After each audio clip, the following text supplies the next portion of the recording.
বিয়ে ঠিক হওয়ার আগে মেয়েটি ছেলেটিকে বলল, আমি তোমার সঙ্গে এক রাত কাটাতে চাই। এই কথা শুনে ছেলেটি হতবাক হয়ে গেল এবং একেবারে সোজাসুজি না বলে দিল। কিন্তু যখন মেয়েটি তার জেদের আসল কারণ জানালো, তখন ছেলেটি রক্ত টকবক করে ফুটে উঠল। রাগের মাথায় সে শেষ পর্যন্ত মেয়েটির ইচ্ছে মতো কাজ করে ফেলল। তবে তারপর যা ঘটল তা কেউ কল্পনাতেও ভাবতে পারেনি। পুরো সত্যটা জানতে হলে গল্পটা শেষ পর্যন্ত শুনতেই হবে। এই ঘটনাটি ঘটেছিল বিহার প্রদেশের বৈশালী জেলায়। সেখানকার এক ছোট্ট গ্রামে থাকত অনামিকা। সে বাবা মায়ের একমাত্র মেয়ে। বাবা গিরিধারী দাস গ্রামের সম্মানিত এবং সোজা সাপটা মানুষ ছিলেন। তার সবচেয়ে বড় চিন্তা ছিল কিভাবে মেয়ের বিয়ে ভালো ঘরে দেওয়া যায়। অনামিকা ছোটবেলা থেকে একটু আলাদা স্বভাবের ছিল। পড়াশোনায় মেধাবী, বুঝতার, কিন্তু চিন্তাধারায় অনেকটা আধুনিক।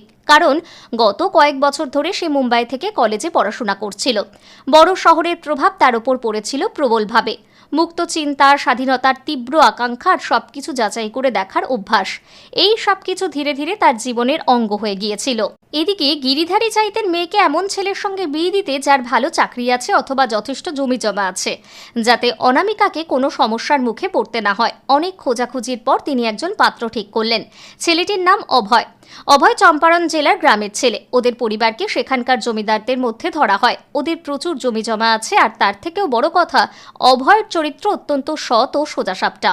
গ্রামের মানুষ উদাহরণ দিত তার সততার। গিরিধারী যখন এই সম্পর্ক ঠিক করলেন, অনামিকা প্রথমে মানতে চাইল না।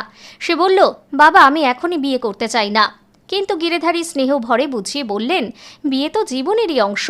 যখন ভালো ছেলে পাওয়া গেছে তখন দেরি কেন? এটাই সঠিক সময়। বাবার কথা, সমাজের চাপের সামনে অনামিকা অবশেষে রাজি হয়ে গেল। মুম্বাই থেকে গ্রামে ফিরে এসে বিয়ের প্রস্তুতি শুরু হলো। গ্রামে ব্যাপক আলোচনা চলল এই সম্পর্ক নিয়ে। অভয়ের পরিবারও এটা ভেবে খুব খুশি হয়েছিল যে তারা শিক্ষিতা ও বুঝদার বউ পেতে চলেছে। অনামিকাও শপিং আর প্রস্তুতিতে ব্যস্ত হয়ে পড়ল, কিন্তু মনের ভেতরে একটুখানি সন্দেহের বীজ অঙ্কুরিত হচ্ছিল। অভয় কি সত্যি এতটাই সোজা সরল যতটা লোকেরা বলে? এই সন্দেহই একসময় তার জীবনের সবচেয়ে বড় ভুলে পরিণত হবে।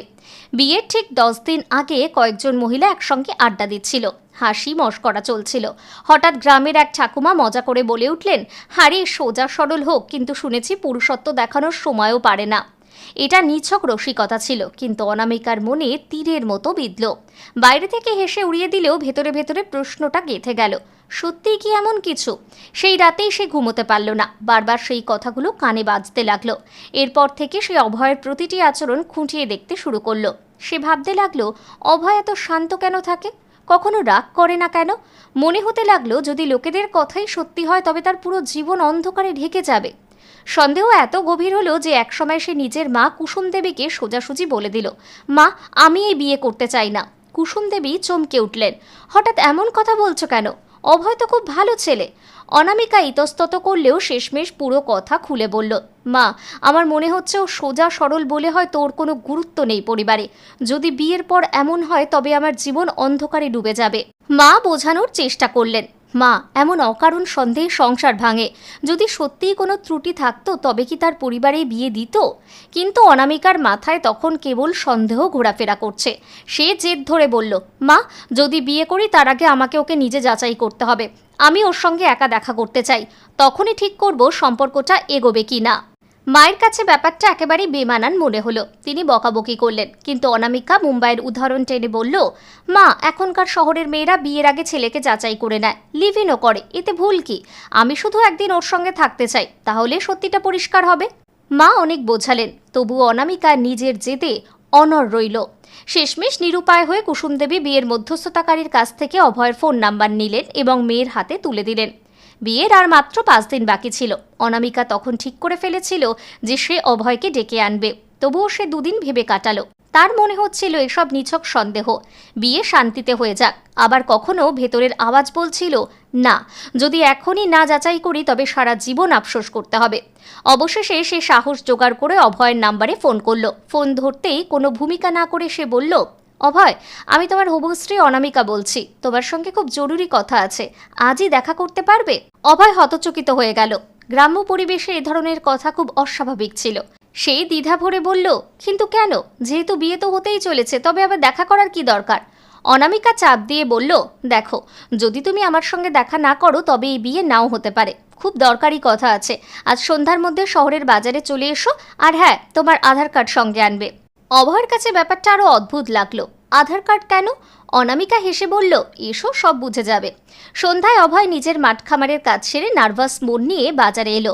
অনামিকা আগেই এক রেস্তোরাঁয় অপেক্ষা করছিল। তাকে দেখে অনামিকা বলল, চলো এখানে নয়, সামনের হোটেলে যাই। ভিড়ভাট্টায় যদি কেউ দেখে ফেলে তবে কথা উঠবে।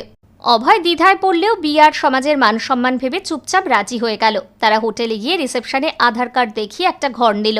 ঘরে পৌঁছেই অনামিকা গম্ভীর হয়ে সরাসরি বলে দিল, অভয়, আমি তোমাকে যাচাই করতে চাই। বিয়ের আগে আমি তোমার সঙ্গে এক রাত কাটাতে চাই। অভয় স্তম্ভিত হয়ে গেল এবং তৎক্ষণাৎ বলল, এসব তো বিয়ের পরেই হবে। আমার সংস্কার আমাকে এটা মেনে নিতে দেয় না। এখন কোনোভাবেই সম্ভব নয়। কিন্তু অনামিকা তার জেদে অটল। না অভয়, যদি তুমি এখনই আমাকে প্রমাণ না দাও তবে আমি তোমার সঙ্গে বিয়ে করব না। শহরে থেকে আমি শিখেছি বিয়ের আগে ছেলেমেয়ের একে অপরকে যাচাই করা উচিত। অভয়ের মুখে রাগ আর অপমান স্পষ্ট ফুটে উঠল। সে বারবার না করল, কিন্তু অনামিকার জেদ এত প্রবল ছিল যে শেষমেশ অভয়ের রক্ত গরম হয়ে উঠল। রাগের মাথায় সে ঠিক তাই করল যা অনামিকা চাইছিল। সারা রাত দুজন ওই হোটেল ঘরে একসঙ্গে কাটালো। বাইরে শহর রঙিন আলোয় ঝলমল করছিল, অথচ ঘরের ভেতরে লিখিত হচ্ছিল এমন এক গল্প যা জীবনের গতিপথই বদলে দেবে। পরদিন সকালে সূর্যের নরম আলো ঘরে ঢুকছিল। অনামিকার মুখে শান্তির আভা, যেন সব দুশ্চিন্তা মুছে গেছে। সে হালকা হাসি দিয়ে অভয়ের দিকে তাকিয়ে আসতে বলল, এখন সব ঠিক আছে অভয়, আর কোনো সমস্যা নেই। এখন আমাদের বিয়ে শান্তিতেই হবে। কিন্তু অভয়ের ভেতরে চলছিল প্রবল আলোড়ন। সে নীরবে জানালার দিকে তাকিয়ে রইল। রাতের প্রতিটি মুহূর্ত তাকে বিঁধছিল। তার সংস্কার, তার আত্মসম্মান সব কিছু আহত হয়েছিল। অনেকক্ষণ চুপ থাকার পর সে ধীর কণ্ঠে বলল, অনামিকা, তুমি ভাবছো এখন সব ঠিক হয়েছে, কিন্তু আমার কাছে সব শেষ হয়ে গেছে। অনামিকা আঁতকে উঠল। শেষ মানে? তুমি এমন কথা বলছো কেন? অভয় ঘুরে তার চোখের দিকে তাকালো আর স্পষ্ট বলল, কারণ তুমি আমার উপর বিশ্বাস করনি। বিয়ের আগেই তুমি মাথায় সন্দেহের কীট ঢুকিয়ে নিলে আর নিজের জেদের জন্য আমাকে এমন কাজ করতে বাধ্য করলে যা আমার সংস্কারের বিরুদ্ধে। এটা শুধু আমার হার নয়, আমার অপমানও। অনামিকা কাঁদতে কাঁদতে বলল, কিন্তু অভয়, আমি ভয় পেয়ে গিয়েছিলাম। গ্রামের মেয়েরা যা বলেছিল তাই মনে গেঁথে গিয়েছিল। আমি তোমাকে হারাতে চাইনি, আমি শুধু যাচাই করতে চেয়েছিলাম। অভয় রাগে বলল, বিয়ে চলে বিশ্বাসের ওপর, সন্দেহের ওপর নয়। যদি বিয়ের আগে তোমার এই আস্থা না থাকে যে আমি তোমার জীবনসঙ্গী হতে পারবো, তবে বিয়ের পরের জীবনে তুমি কিভাবে আমাকে বিশ্বাস করবে? স্ত্রীর প্রথম কর্তব্য হলো স্বামীর প্রতি আস্থা রাখা, আর তাতে তুমি পুরোপুরি ব্যর্থ হয়েছ। অনামিকার চোখ দিয়ে অঝরে জল গড়াতে লাগলো। সে কাঁপা কণ্ঠে বলল, এমন কথা বলো না, আমি ভুল করেছি, কিন্তু এখন সব ঠিক হয়ে যাবে। শুধু একবার আমাকে ক্ষমা করে দাও। অভয়ের মুখ কঠোর হয়ে উঠল। সে গম্ভীর কণ্ঠে বলল, না অনামিকা, এখন আর বিয়ে হবে না। তুমি বলেছিলে বিয়ের আগে আমাকে যাচাই করতে চাও। ঠিক আছে, তোমার পরীক্ষা শেষ হয়েছে, কিন্তু এবার আমার পালা। আর আমার চোখে তুমি ফেল করেছ। আমি এমন মেয়েকে বিয়ে করতে পারি না যে সম্পর্কে শুরুই সন্দেহ আর জোর করে। এই বলে সে দরজার দিকে এগোলো। তার পদক্ষেপ ভারী হলেও মনে মনে সে পুরো সিদ্ধান্ত নিয়ে ফেলেছিল। অনামিকা হাউমাউ করে কাঁদতে লাগলো। এরপর দৌড়ে এসে তার পা জড়িয়ে ধরতে চাইল। প্লিজ অভয়, যেও না, আমি তোমাকে ভীষণ ভালোবাসি, আমাকে ছেড়ে যেও না। কিন্তু অভয়ের চোখে ছিল একই সঙ্গে আক্রোশ আর যন্ত্রণা। এই সম্পর্ক শেষ। এক রাতেই তুমি আমাকে বুঝিয়ে দিয়েছ তোমার চিন্তাধারা কতটা সংকীর্ণ আর স্বার্থপর। এখন তোমাকে ভুলে যাওয়া আমার জন্যই সবচেয়ে ভালো। সে দরজা খুলে বাইরে বেরিয়ে গেল। অনামিকা মাটিতে লুটিয়ে পড়ল। তার অশ্রুধারা থামছিল না। যে রাতটাকে সে নিজের জয় ভেবেছিল সেটাই তার জীবনের সবচেয়ে বড় পরাজয় পরিণত হলো। কিছুক্ষণ পর কোনো রকমে নিজেকে সামলে বাড়ি ফিরল, কিন্তু তার মুখের বিষণ্ণতা আর চোখের শূন্যতা সব কিছু বলে দিচ্ছিল। মা তার অবস্থা দেখে বুঝলেন সব কিছু ভেঙে গেছে। তিনি রাগে প্রশ্ন করলেন, কি করলি তুই? কেন কাঁদছিস? অনামিকা ভাঙা গলায় সব খুলে বলল। সব শুনে মায়ের পায়ের তলা থেকে যেন মাটি সরে গেল। আমি তোকে বোঝাইনি, কিন্তু তুই আমার একটাও কথা শুনলি না। এখন ভোগ। সন্ধ্যার মধ্যে খবর ছড়িয়ে পড়ল গোটা গ্রামে। মধ্যস্থতাকারী, আত্মীয় স্বজন, গ্রামবাসী সবাই জিজ্ঞেস করতে লাগলো, কি এমন হলো? অভয় কেন বিয়ে থেকে পিছিয়ে গেল? অভয় সবার সামনে শুধু এটুকু বলল, আমার কাছে এই সম্পর্ক গ্রহণযোগ্য নয়। মেয়েটিকে আমার ভালো লাগেনি। সে স্পষ্ট জানিয়ে দিল, যত খরচ হয়েছে ফিরিয়ে দেব, কিন্তু এই বিয়ে আর হবে না। অনামিকা আর তার পরিবার কুৎসা ও কটূক্তির ছায়ায় ডুবে গেল। মানুষ ফিসফিস করতে লাগলো, তীর্যক কথা বলতে লাগলো। অনামিকার চোখে তখন অনুশোচনার ঢেউ। ঠিক সেই সময় কয়েক সপ্তাহ পর তার জীবনে নেমে এলো ভয়ানক ঝড়। সে জানতে পারল সে অভয়ের সন্তানের মা হতে চলেছে। তার দুনিয়া যেন ভেঙে চুরমার হয়ে গেল। যে সন্দেহ আর জেদের কারণে সে বিয়ের আগেই অভয়কে যাচাই করতে বাধ্য করেছিল, সেটাই এখন তার জীবনের সবচেয়ে বড় বোঝা হয়ে দাঁড়ালো। কাঁদতে কাঁদতে সে মায়ের কাছে গিয়ে কাঁপা গলায় সব বলল। মা প্রথমে রাগে ফেটে পড়লেন। আমি তোকে বারণ করেছিলাম তো, তুই শুনিসনি, এখন ভোগ। কিন্তু কিছুক্ষণ পরেই মায়ের চোখ ভিজে এলো। মমতা জেগে উঠল। তিনি মেয়েকে বুকে টেনে নিলেন। যখন অনামিকার বাবা খবরটা জানলেন, তখন যেন তার বুক পাথর হয়ে গেল। তিনি চুপচাপ মাটিতে বসে পড়লেন। তার মুখ থেকে শুধু বেরোলো, এবার গ্রামের লোকের কাছে আমরা কি জবাব দেব? আমাদের মান মর্যাদা ধুলোয় মিশে গেল। অসহায় হয়ে তিনি মধ্যস্থতাকারীকে ডেকে সব খুলে বললেন। মধ্যস্থতাকারী অভয়ের বাড়িতে গিয়ে সব জানালো, কিন্তু অভয় ঠান্ডা গলায় বলল, হ্যাঁ, সন্তান আমার, এতে কোনো সন্দেহ নেই, কিন্তু তাকে বিয়ে কখনোই করতে পারবো না। আমি কোনো জোর করিনি, সবই তার সম্মতিতে হয়েছে। সন্তান হলে তার খরচ আমি দেব, চাইলে সন্তান আমাকে দিয়ে দিক, কিন্তু মেয়েটিকে আমি কখনো কোনো অবস্থাতে বিয়ে করব না। সব শুনে গিরিধারীর আত্মা যেন বিদীর্ণ হয়ে গেল। তিনি রাগে সিদ্ধান্ত নিলেন বিষয়টা আদালত পর্যন্ত যাবে। কয়েকদিনের মধ্যেই মামলা আদালতে পৌঁছল। একের পর এক তারিখ পড়তে লাগলো। উভয় পক্ষ নিজেদের যুক্তি তুলে ধরতে লাগলো।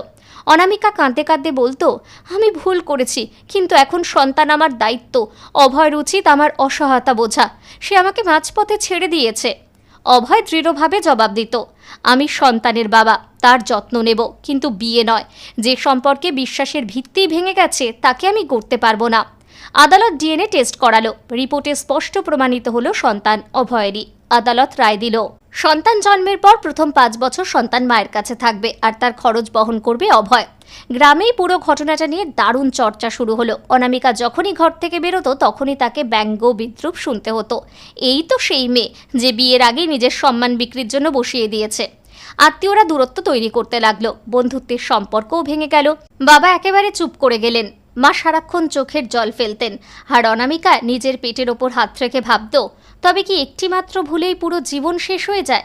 অবশেষে 9 মাস পূর্ণ হলো। অনামিকা এক পুত্র সন্তানের জন্ম দিল। শিশু ছিল নিষ্পাপ, কিন্তু তার জন্মে গোটা গ্রামে আলোড়ন পড়ে গেল। অনামিকার বাবা তখন অনামিকা আর তার সন্তানকে গ্রাম থেকে অনেক দূরে শহরের একটি ছোট্ট ঘরে রেখে দিলেন, যাতে আর কেউ তিরস্কার করতে না পারে।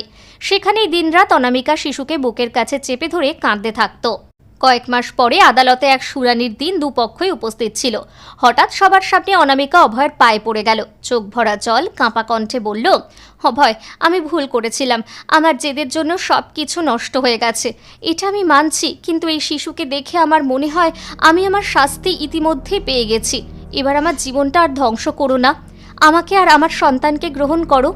পুরো হলঘর স্তব্ধ হয়ে গেল। মা, বাবা, আত্মীয় স্বজন, গ্রামের লোক সবাই অবাক হয়ে তাকিয়ে রইল। অভয়ের মন গলে গেল। সে অনামিকাকে দাঁড় করিয়ে নরম স্বরে বলল, অনামিকা, তুমি ভুল করেছিলে, কিন্তু মানুষ ভুল করে। যদি তুমি সত্যি অনুতপ্ত হও, তবে আমি তোমাকে আর এই সন্তানকে নিজের বলে মেনে নেব। সেদিনই আদালতের তত্ত্বাবধানে তাদের বিয়ে হলো। শুরুর দিকে গ্রামে অনেক ফিসফাস চলল, মানুষ নানান কথা বলতে লাগলো, কিন্তু ধীরে ধীরে সবাই চুপ হয়ে গেল। আজ 1 বছর পরে অনামিকা, অভয় আর তাদের সন্তান সুখে শান্তিতে একসঙ্গে আছে। বন্ধুরা, সম্পর্কের ভিত গড়ে ওঠে বিশ্বাসের ওপর, সন্দেহের ওপর নয়। এক মুহূর্তের জেদ গোটা জীবনকে ধ্বংস করে দিতে পারে, তবে সত্যিকারের অনুশোচনা আর ক্ষমার শক্তিতে ভেঙে যাওয়া সম্পর্কও আবার জোড়া লাগতে পারে। কিন্তু যদি আপনি অভয়ের জায়গায় থাকতেন, তাহলে কি অনামিকাকে ক্ষমা করতেন, নাকি তার ভুলের শাস্তি তাকে সারা জীবন ভোগ করতে দিতেন? আপনার মতামত অবশ্যই কমেন্টে জানাবেন। আর যদি এই গল্প আপনার হৃদয় ছুঁয়ে যায়, তবে ভিডিওটি লাইক করুন, চ্যানেলটি সাবস্ক্রাইব করুন এবং এই শিক্ষাটা যত বেশি সম্ভব মানুষের কাছে ছড়িয়ে দিন। আবার দেখা হবে আগামী ভিডিওতে। ততদিন সুখে থাকুন, আপনজনের সাথে থাকুন এবং সম্পর্কের মর্যাদা দিন। জয় হিন্দ, জয় ভারত।